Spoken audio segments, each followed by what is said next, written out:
Napoleon, realizing the danger, dispatched a portion of his forces to hold off the Prussians, while continuing his attacks against Wellington. On June 18, 1815, near the small village of Waterloo in what is now Belgium, the fate of Europe hung in the balance. Two massive armies representing the ambitions of empires and the fears of nations clashed in a battle that would echo through history. Napoleon Bonaparte, the emperor who had reshaped the continent with his military genius, faced his final test against a coalition determined to break his power forever. The Battle of Waterloo was not just a clash of armies, it was a clash of ideologies, a pivotal moment that marked the end of an era and the beginning of a new world order. The outcome at Waterloo would determine whether Napoleon's dream of a French-dominated Europe would endure or if the old powers would reassert their dominance. The stakes could not have been higher, and the men who led their armies into the maelstrom of battle understood the weight of history upon their shoulders. For Napoleon, it was a desperate gamble to reclaim his lost empire. For his opponents, it was a chance to crush his ambition once and for all. Napoleon Bonaparte, a man of seemingly boundless ambition and military talent, had risen from obscurity to become the most powerful figure in Europe. Born on the island of Corsica, he had climbed the ranks of the French army during the chaos of the French Revolution, proving himself a brilliant tactician and a charismatic leader. His victories on battlefields across Europe, from Italy to Egypt, had made him a legend in his own time. He had crowned himself Emperor of the French and set about redrawing the map of Europe, conquering vast territories and installing his relatives on foreign thrones. However, Napoleon's ambition ultimately proved his undoing. His disastrous invasion of Russia in 1812, which saw his grand army decimated by the harsh winter and relentless Russian resistance, had weakened his grip on power. Across the battlefield stood Napoleon's nemesis, Arthur Wellesley, the Duke of Wellington, a British general known for his tactical acumen and unwavering determination. Wellington had spent years battling Napoleon's forces in the Iberian Peninsula during the Peninsular War.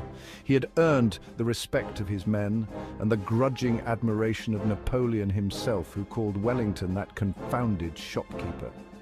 Wellington was a master of defensive warfare, and he knew that to defeat Napoleon he had to choose his ground carefully and rely on the discipline and tenacity of his troops. He had chosen the field of Waterloo well, aware of its subtle slopes and ridges that could be used to shield his men from the initial French onslaught. Wellington, however, was not alone in his struggle against Napoleon. He had at his side the seasoned Prussian army led by the veteran Field Marshal Gebhard Leberecht von Blücher. Blücher, known to his men as Marshal Forward for his aggressive tactics, had a long and distinguished military career, and he shared Wellington's determination to see Napoleon defeated. The Prussian army had fought alongside the British and their allies in previous campaigns against Napoleon, and they were eager to avenge their losses and drive the French back across the Rhine.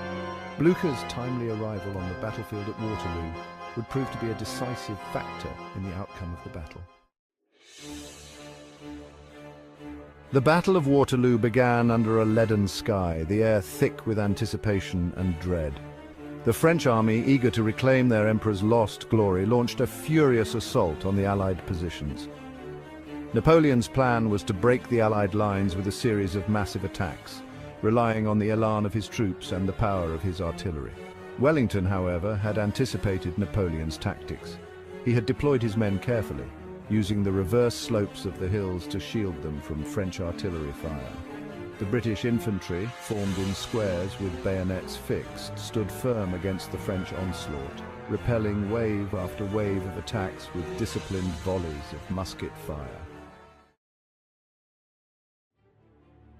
Section 6. The fury of the French Napoleon's attacks.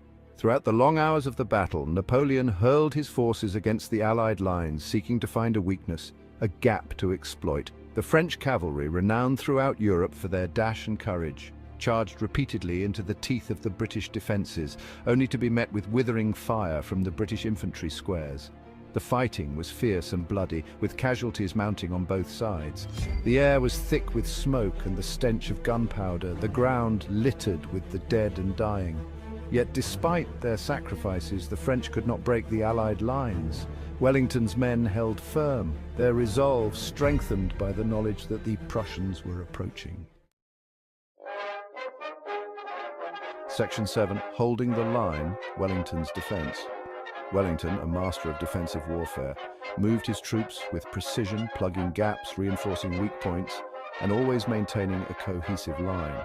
He understood the importance of morale, riding among his men, encouraging them and reminding them that the fate of Europe rested on their shoulders.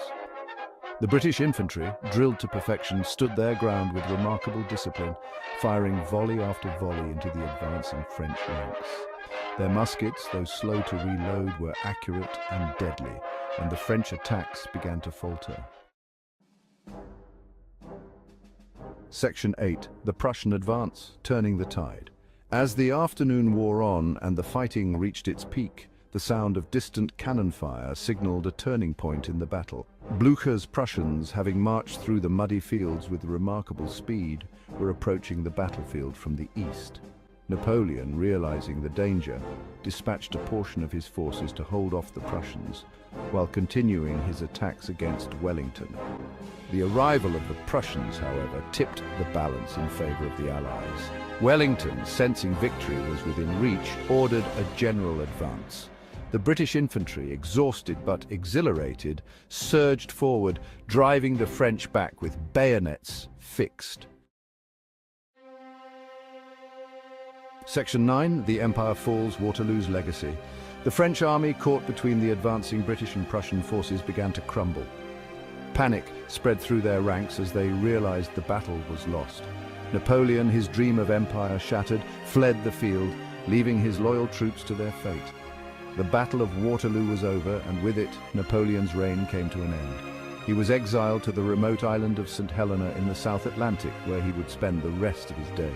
The Battle of Waterloo was a watershed moment in European history, marking the end of the Napoleonic Wars and ushering in a period of relative peace and stability. The Congress of Vienna, which convened in the aftermath of the war, redrew the map of Europe, restoring old boundaries and creating new ones in an attempt to prevent further conflict. The legacy of Waterloo lived on, not just in the annals of military history, but in the collective memory of Europe.